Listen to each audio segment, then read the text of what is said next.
નમસ્કાર.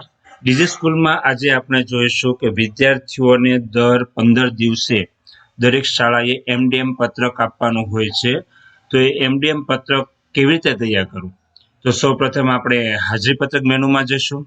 ત્યાં મભોયો પત્રક હશે. મધ્યાહન ભોજન પત્રક પર ક્લિક કરીશું.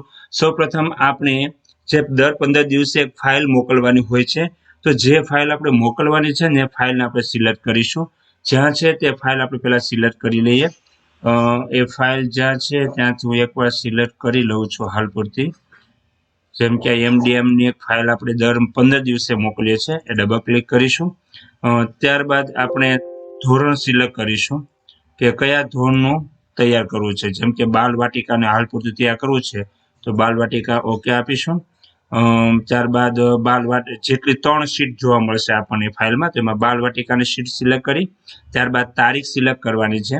તો 1 થી 15 દિવસનું આપણે તૈયાર કરવું છે, એટલે 1 થી 15 દિવસ.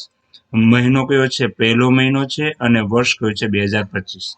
ઓકે, એટલું તૈયાર કર્યા બાદ આપણે માત્ર પ્રિન્ટ પર ક્લિક કરવાનું છે. તમારી સામે અહીંયા ડેટ મુજબ કાઉન્ટિંગ, એમડીએમ પત્રકની રો તારીખ મુજબની કાઉન્ટિંગ છે, ટાસ્ક કમ્પ્લીટેડ એવું આવશે.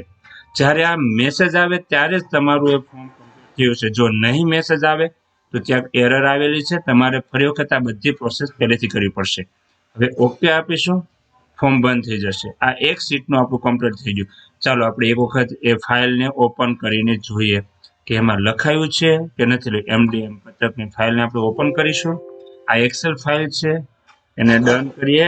બાલ વાટિકામાં જઈએ, જોઈ લે બાલ વાટિકામાં આપણી આ સંખ્યા પણ લખાઈ ગઈ છે.